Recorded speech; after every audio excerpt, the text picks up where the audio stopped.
একক প্রার্থী হইতে পারে। একক প্রার্থী হইলে তো আমি কই, যদি একক প্রার্থী হয় তো আমি কইলাম, আমি কোথায় গেলাম? আমাকে কোন নোটিশে আমি চলে গেলাম? আমি যে আসলাম, হ্যাঁ, আমার কাছে তো ওপেন দলিল আছে যে আমি আসছি কিভাবে। এখন আমি গেলাম কিভাবে বলেন?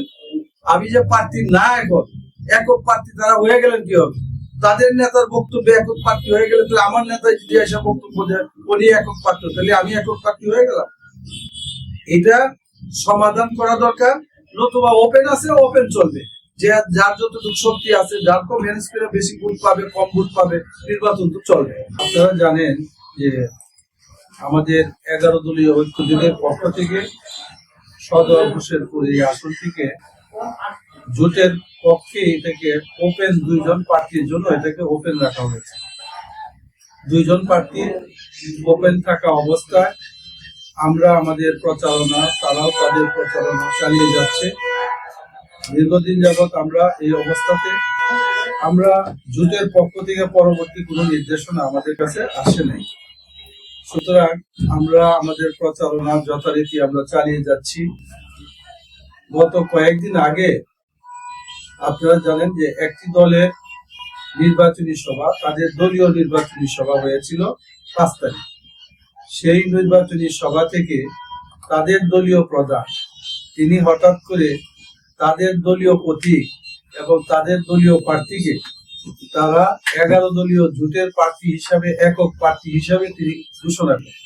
অথচ আমি মাঠে কাজ করতেছি, তিনি ঘোষণা করলেন একক প্রার্থী। এটা আমরা মনে করি যে তিনি এটা এখতিয়ার বহির্ভূত কাজ করছেন। 11 দলীয় জোটের কোনো জনসভা ছিল না। কয়েকদিন আগে 11 দলীয় জোটের একটা জনসভা ছিল কঠিয়াদিতে।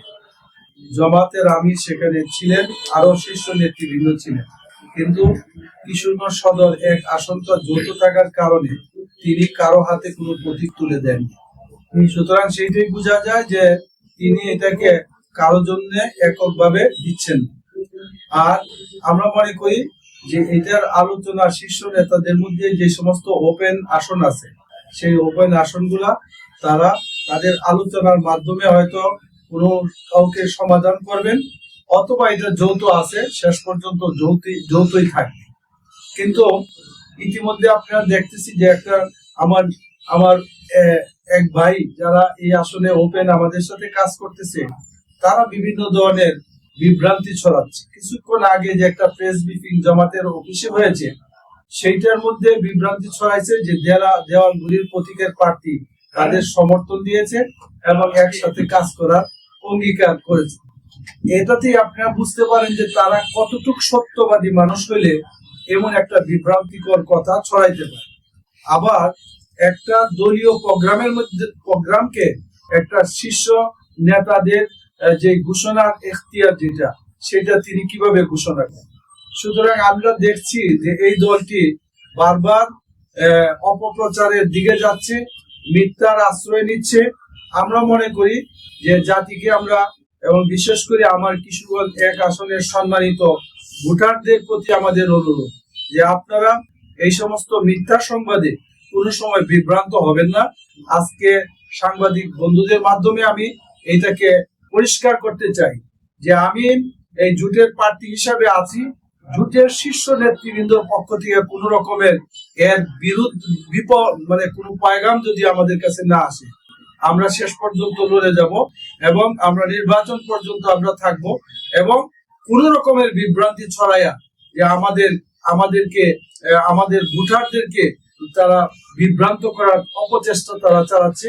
এই জন্য আপনাদের মাধ্যমে পরিষ্কার করতে চাই যে এই আসনে আমি প্রচারণা নেমেছি 22 তারিখ থেকে, এবং কোনোদিনই আমাদের প্রচারণার মধ্যে ঘাটতি ছিল না। আমরা প্রতিদিনই আমাদের নির্দিষ্টভাবে বিভিন্ন জায়গায় আমাদের প্রচারণা চলছে, আমাদের মাইকিং চলছে, এইসব কিছু। আজকেও মাঠে মাইকিং চলতেছে শহরে।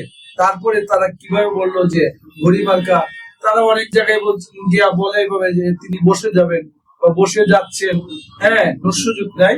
আমি মনে করি যে এই মুহূর্তে আমাদের নির্বাচনের মাত্র অল্প সময় বাকি আছে, আমরা প্রচারণায় আছি এবং আমরা খুবই আশ্বাস পাচ্ছি বিপুল ভোটে দেওয়াল ঘড়িকে মানুষে। এটা কোনো দল, একটা দল যদি কোনো দিকে চলেও যায়, আমাদের আমাদের সাথে কোনো আলোচনা ছাড়া, আমাদের শীর্ষ নেতাদের সাথে কোনো আলোচনা ছাড়া এইটা তারা যেতে পারে না। আমরা মনে করি না যে কারো পক্ষ অবলম্বন করা তাদের পক্ষে এটা কোনো যৌক্তিক কারণ থাকতে পারে না। কিন্তু তারপরেও যদি তারা এটা এমন মনে করে, তাহলে আমরা ভোটারদের কাছে আমরা যেতে চাই। সকল ভোটাররা আশা করি আমাদের প্রতি আমরা আমাদের কমিটমেন্ট বা আমাদের কথাবার্তা আমরা তাদের সাথে বলবো, তারা যাকে ভালো মনে করবেন ভোট দিবেন। এবং আরেকটা জিনিস, যে ভোট যাতে সুন্দর হয়, সুষ্ঠু হয় এবং অংশগ্রহণমূলক ভাবে হয়, কোন সন্ত্রাসী কর্মকাণ্ড যাতে না হয়, বিগত দিনের মতো যাতে এই দেশে আর কোনো ভোট না হয়, সকল বিভ্রান্ত অপসারণের জন্য, বিভ্রান্ত দূর করার জন্য আপনাদের মাধ্যমে কিশোরগঞ্জবাসীকে বিশেষভাবে আর জাতীয় সবার প্রতি আমার আহ্বান, আর আমার ওই সমস্ত ভাই বন্ধুদের প্রতি আহ্বান, আর কত বিভ্রান্তি ছড়াবেন। 22 তারিখের পর থেকে আপনাদের বিভিন্ন বিভ্রান্তি খবর অনলাইনে আমরা দেখেছি, কিন্তু কোনো একটা খবরও সত্য হয়নি। তাহলে আপনারা কি জাতির কাছে একটা মৃত্যুক হয়ে ভোট চাইতে যাইবেন?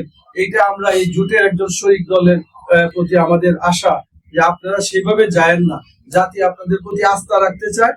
সুতরাং যারা নিজেদের মধ্যে কথাবার্তার আস্থা নেই, সুতরাং তাদের প্রতি জাতির আস্থা কেমন হবে? জাতি অবশ্যই ভাবার সুযোগ আছে। 12 তারিখে তারাই তাদের সিদ্ধান্ত জানাবেন। আমি বলছি যে তাদের বিষয়টা একটা হলো যে জমাত আমাদের জোশন, জমাতে কিন্তু আমাকে এই সিট দেওয়ার জন্য করছে। তারা তো কোনো পক্ষ অবলম্বন করতে পারেন না, শীর্ষ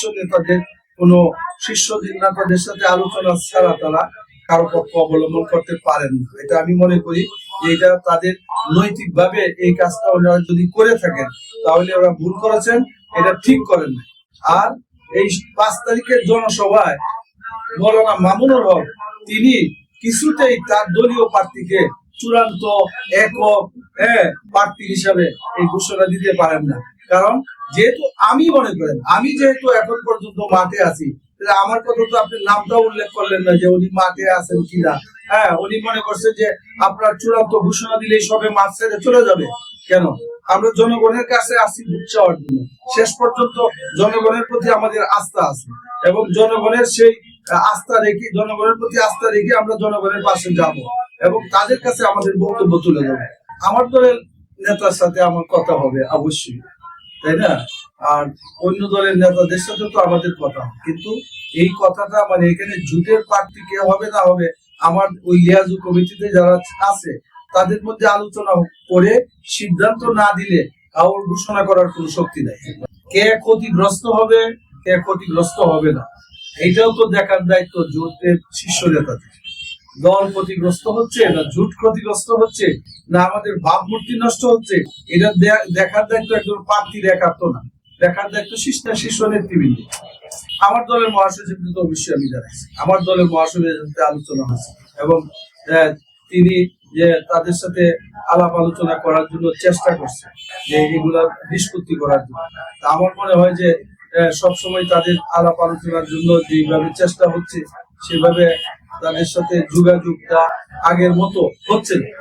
আমি মনে করতেছি যে ওনারা সময় দিতে পারতেছে না, সবাই নির্বাচনী কাজে বিভিন্ন আসনে আছে, এটাও একটা কারণ হইতে পারে। কিন্তু সিদ্ধান্ত তো তাদের পক্ষ থেকে হবে, সিদ্ধান্ত তো একক আমার মহাসচিব বলতে পারেন, অথবা অন্য কোন দলের কোন নেতাও বলতে পারেন, এটা একটা যৌথ সিদ্ধান্ত। এখানে তো আমি 11 দলের জোটকে নিয়ে আমি একজন প্রার্থী হিসাবে আমি